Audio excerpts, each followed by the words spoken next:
Emily, is Grandpa doing okay? Patricia, yes, he's doing okay, but not perfectly. It's a bit of a hassle when older people hurt themselves.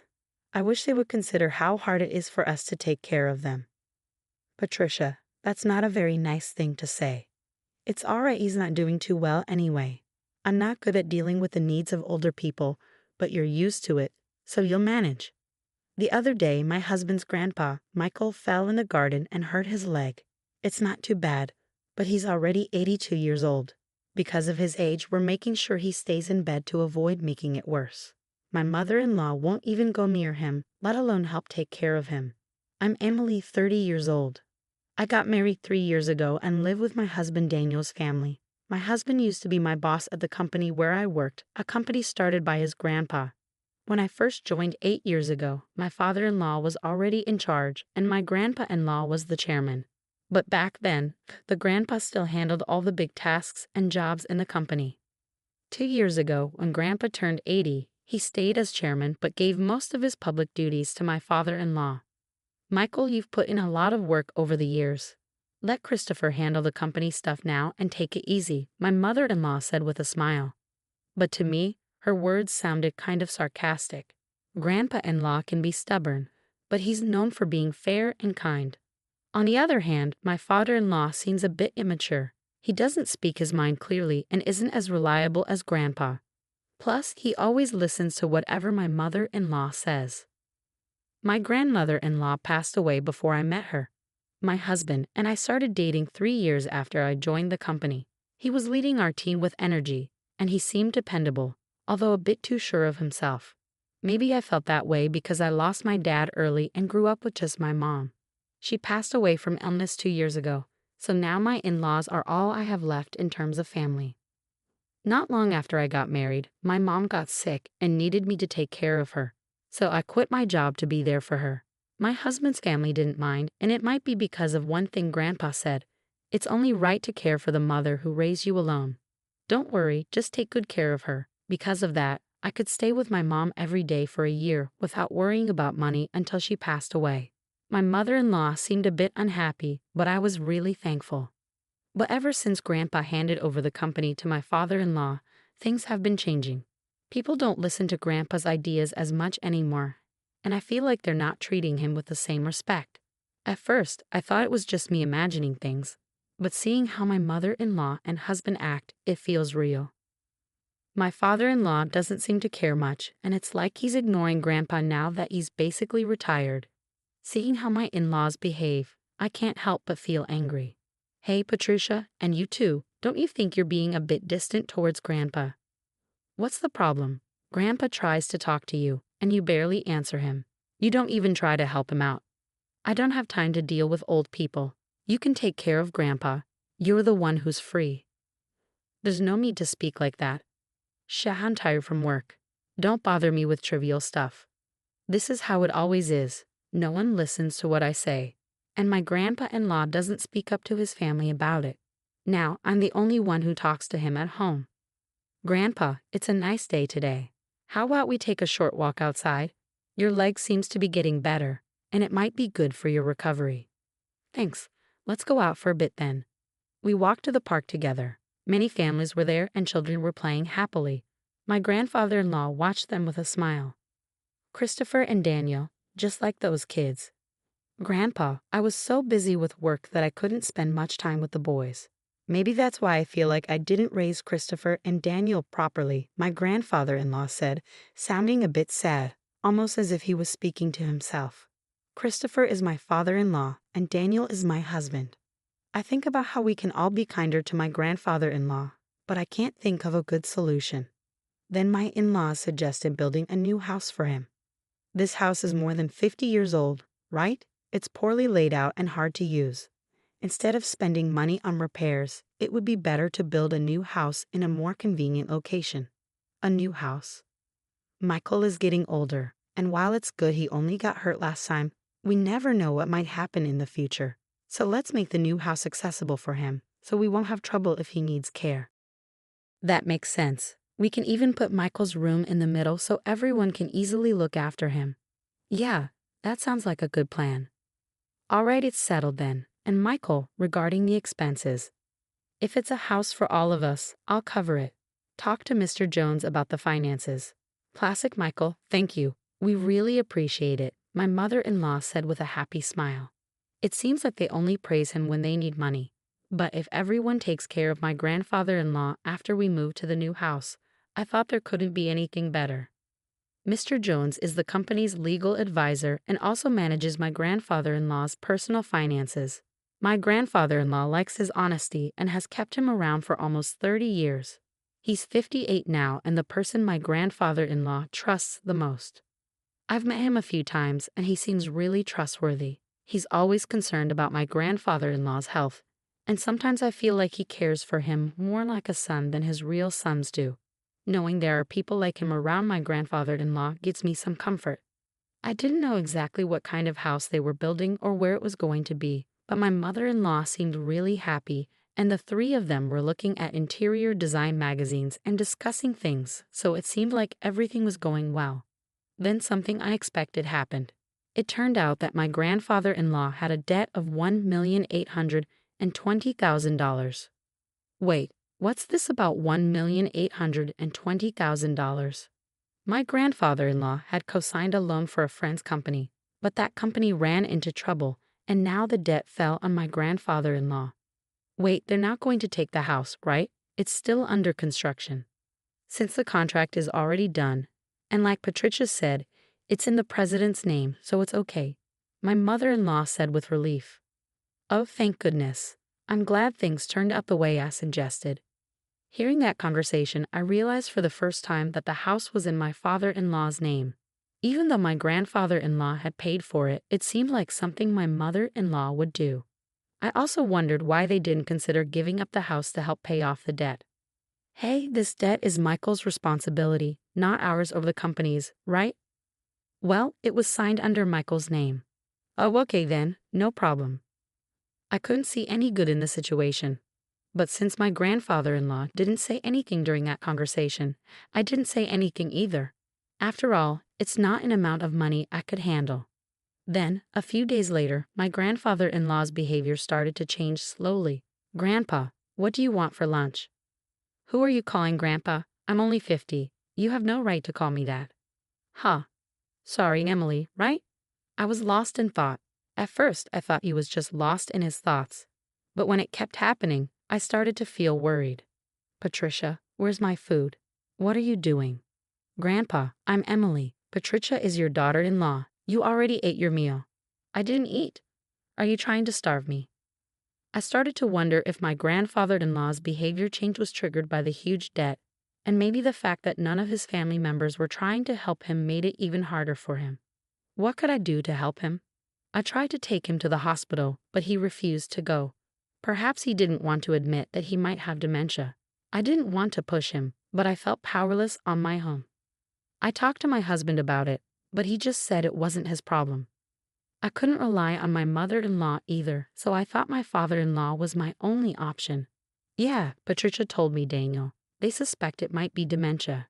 Could you come to the hospital with us? But it's not that serious yet, right? If we go to the hospital, others will find out about my dad having dementia. There are medications now that can help slow down the progression. While there's no need to be in a hurry, let's observe him a bit longer. Since Emily is here, everything will be fine, won't it? I couldn't shake the feeling of how unreliable these people were. I couldn't rely on them. Grandpa, let's go to the hospital. Let's get you checked out properly. Who are you?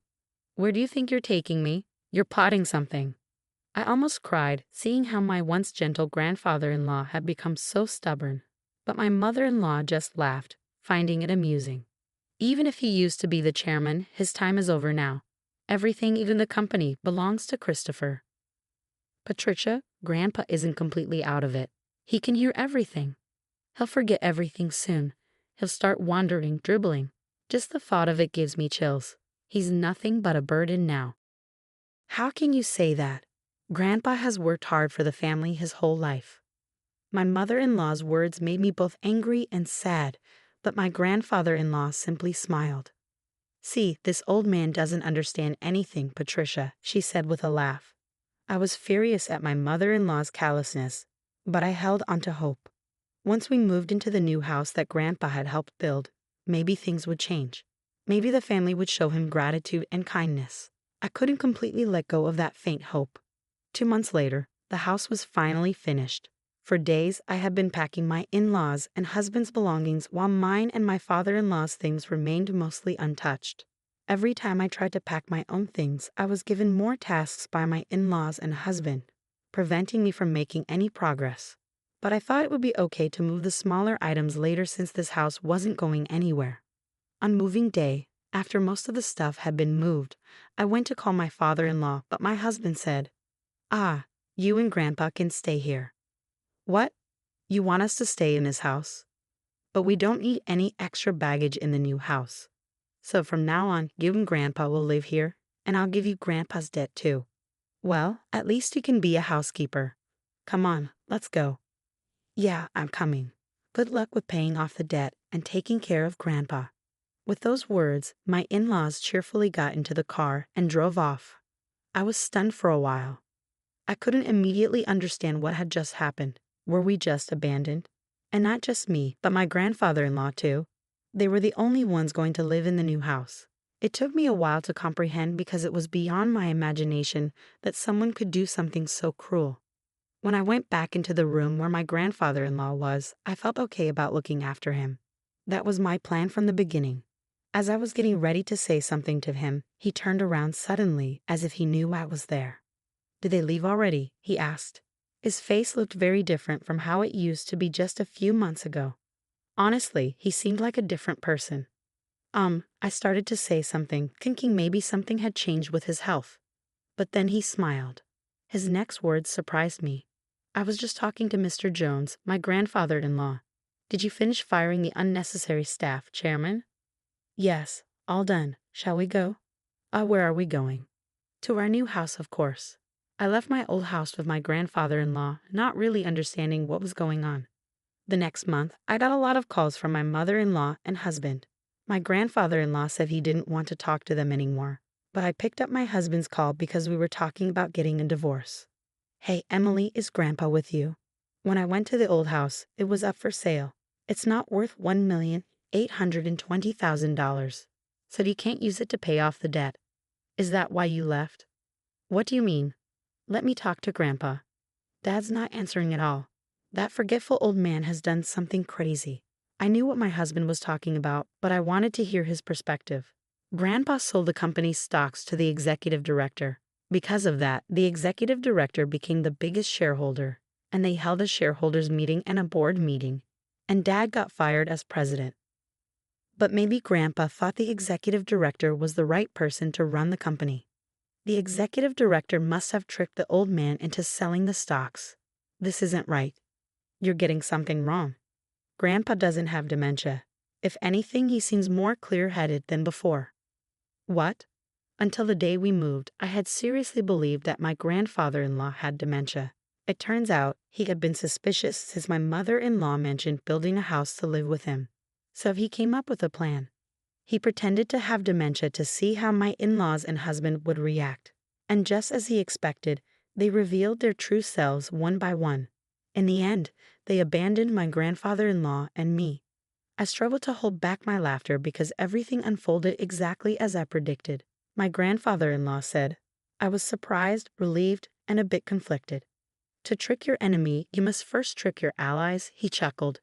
It seemed he had been getting updates on the company from the executive director and Mr. Jones.